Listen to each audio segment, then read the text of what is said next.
Excited to talk to our next guest here on GKW because you may know him as one of the three co-hosts of Unsportsmanlike weekday mornings on ESPN radio, but we know him as the executive vice president of content at Good Karma Brands and really the creator of Good Karma Wrestling. Don't blame me.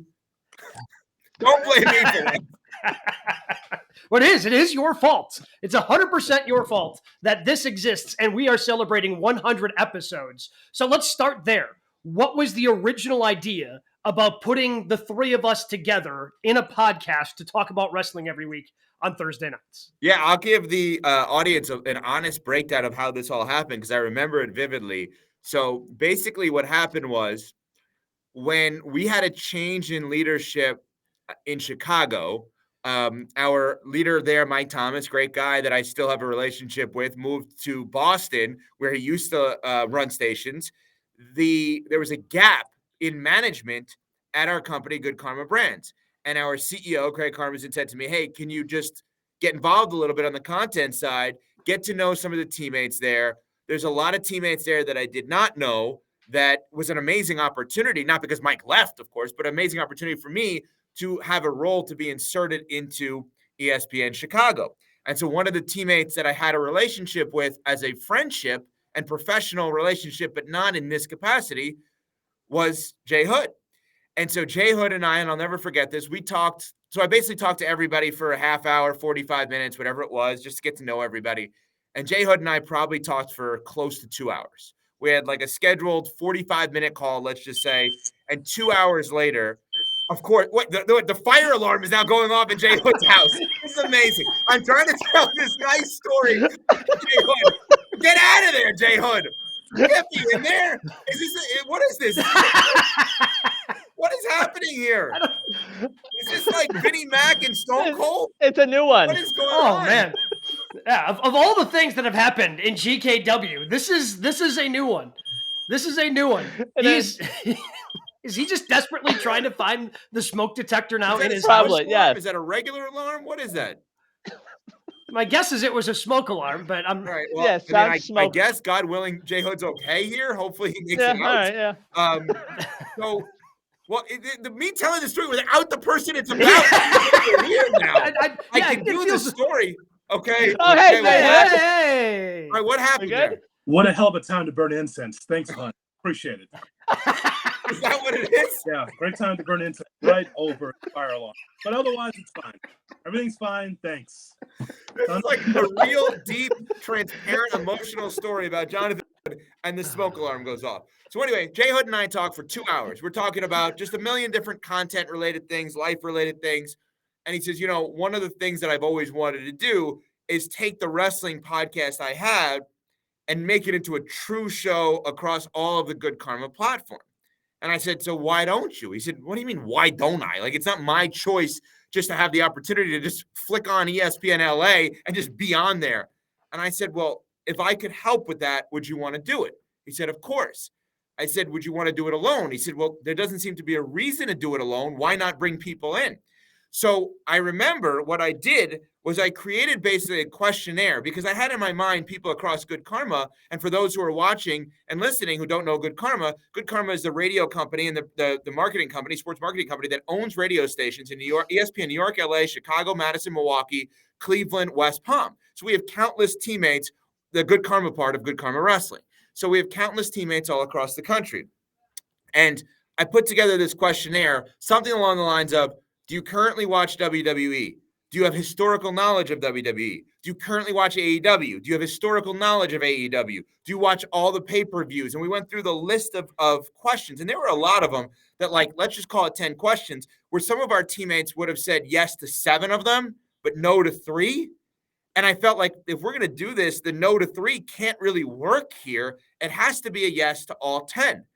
So from a decade plus of working with Brian on ESPN West Palm, I knew he was a yes on all of them. And I knew if a show was offered, could then do and complain about retroactively, Gabe would then do that. And so I knew that we had definitively the 3 of you. I didn't know if we had others. There were other people in the back of my mind that I thought, oh, maybe this person could do it. Maybe that person could do it. And then the 3 of you all said yes to this, to basically all of the questions. all said you were interested in doing this. And the thing that I really liked about this, and I still like 100 episodes later, is I was proven right on one thing. I said, I know these three very well. That even if this is not if it's the biggest show or the smallest show, what I do know is they're going to commit to doing it, and they're going to want to do it and be excited about doing it. And that is what has happened 100 episodes later, that I'm thrilled that we all got this right. We all got this experiment of using this digital platform all across all Good Karma stations right, and that you three have been committed from day one as if this was the biggest show you've ever had in making it the biggest show you've ever had. So kudos to the three of you. And kudos to Mrs. Hood for the incense for the smoke alarm. I mean, incredible timing, because, the business is about timing. And so not so much in that spot. So we want to get your thoughts about your experience in professional wrestling, because people don't know about you being able to walk the aisle and get between those ropes. Tell us about your experience with wrestling. Can I defer to Brian, because he was with me, to explain what happened to me and how bad of a wrestler / wrestling manager I became? Yeah, so it was at an event that was run by a guy whose name we're not allowed to mention in the wrestling community anymore. He's sort of been excommunicated. But the backstage lead up, it was a 6-man tag. The Best Friends were involved. Tommy Dreamer was involved. Matt Stryker was involved. And Mike Babchak of SiriusXM's Morning Men, or previously Morning Men, was involved. So Evan, as the manager, was all hyped up, ready to go. Jerry Lynn was the special guest referee taking you behind the curtain. He said we needed a way to get rid of Evan and throw him out. So Evan's wrestling experience was him walking down the aisle, and within a minute of the match starting, getting the old heave-ho and sent to the back, and that was the end of it. And then getting yelled at because this guy doesn't believe in kayfabe.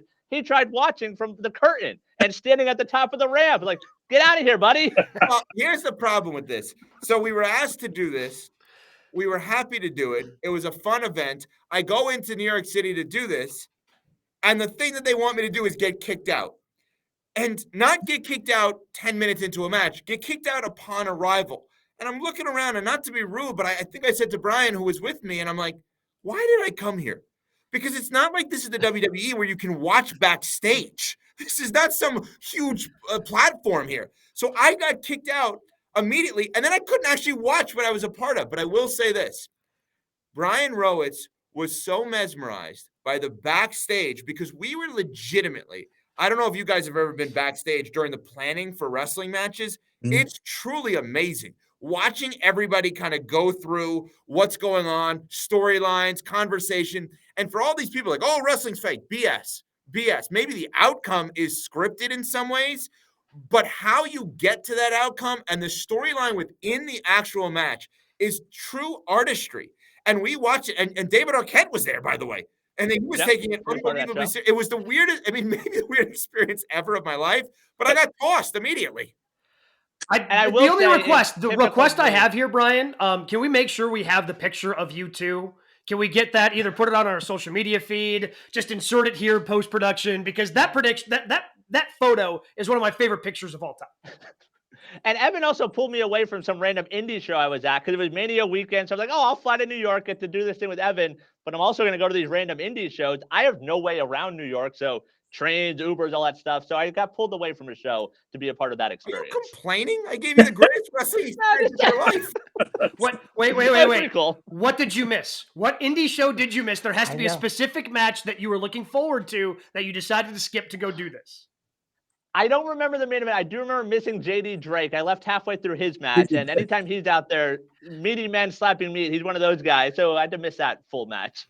I love the idea that Evan was trying to give you a little Bobby Valentine. Like, I'm kicked out, but I'm still around. I love I wear the glasses and the mustache. I want to be in there. I want to be in the event. Well, I can't be in there.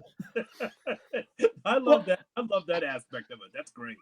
And it's so crazy, Evan. We were mentioning Mike Babchak, and when you were doing that show, it seemed like anytime you guys would do a professional wrestling segment, like people just flocked to it. Like the thirst for professional wrestling content is certainly out there.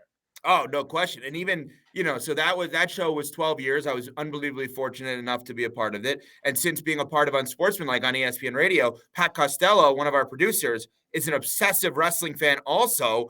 I think, Jay Hood, you've been on his podcast is maybe like a little one as well. He did for a while. I think you were a guest on it, but we learned that across Pat's whole apartment, he has tons of like wrestling gear and little figurines, and that he's really into it. And the moment we reveal that on the show, again, it's the same thing.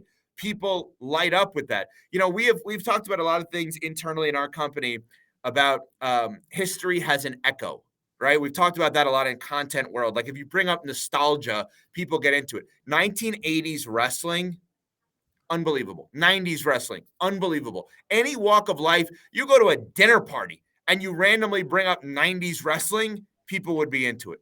It's that kind of thing that it's so universally appealing for so many people. So we got to ask you about that with Pat, because the three of us were actually in the same room at the same time. That's one of the best moments of Good Karma Wrestling, that we are at StarCast in suburban Chicago to be able to do several shows, providing content, and some breaking news came out of that because CM Punk got fired that weekend. So that was a great weekend for Good Karma Wrestling. We had CM Punk on, right, Brian? We did. We got him basically telling us to F off over the phone. It was about 30 seconds, but Dean Thomas, a respected MMA analyst, was in the gym with him, and I handed the phone to him. He said bye, and that was it. Yeah. Huge get by me. Yeah.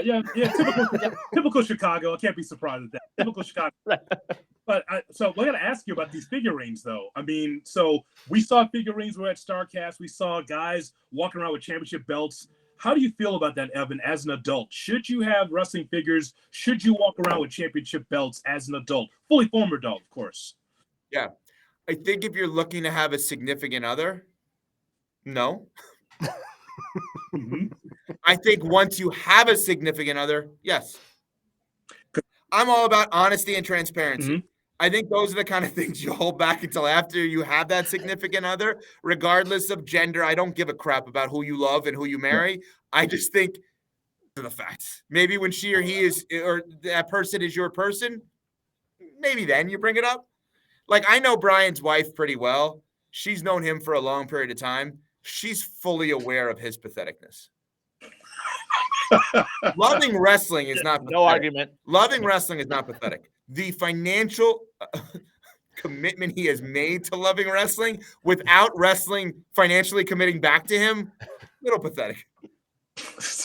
No argument. Yeah, it is what it is. I did ask Gabe because I didn't know if Gabe wanted to. I was going to offer to buy him a championship belt, and he's like, nah. I said, okay, well, all three of us are not belt marks then. Okay, we're not going to walk around this hotel with a belt as if we're champions. So we're all good there. I will tell you, the president and CEO of our company, Steve Palatino and Craig Karmazin and I, when we used to go to the Final Four, we would wear jumpsuits to the Final Four for all 3 days of the Final Four that we were there, because we wanted people to think we were coaches, because the coaches only wore the jumpsuits. So I guess I can't even knock that. And I said, like, oh, yeah, we're from Yeshiva. It's the best. Wait, so they were just like nondescript jumpsuits? Did they have logos on them? Like, did you ever go as far to pretend to be from like Kansas? No, I bought new Jumpman ones every single year, Gabe. Literally, I have Jumpman jumpsuit every single year. Yes, because that to toot our own horn a little bit more. Yeah. Most impressive guests we've had: Ric Flair, Cody Rhodes, Medusa, the Blue Meanie. Who have you been most impressed by? Blue Meanie. The Barber Beefcake. I would say Flair. I think getting Flair. I think we need. Okay, I'm going to give a wish list for 2024 for the next 100 shows. Okay. Oh boy. Here we go. Yellow pad. I want the heart. We're taking notes. Taking notes. Kid. I want the Heartbreak Kid. Oh, Sean. Yeah, that's possible. HBK. That's who I want on. Okay. Proets, that's easy. Mr. Ed, he's willing to promote anything lately. Sean will do it. Yeah, that's fair. I'm in. Let's do it. All right. Well, listen, I have to go. I want to take up too much more of your time, but here's what I want to say. In all seriousness, the GKW fandom has been great. The GKW, the media that you guys have garnered has been amazing. And I couldn't be more happy for the three of you and doing what you've done. Congratulations on 100 episodes. And I'm not surprised in any way, shape, or form. I knew that you guys would commit to it. I know you have gear that Jay Hood has paid for himself, I think. So congratulations. Here's to 100 more. And on to GKW. Evan, we certainly appreciate the time. thanks for jumping on, and thanks for creating the show. Thank you guys.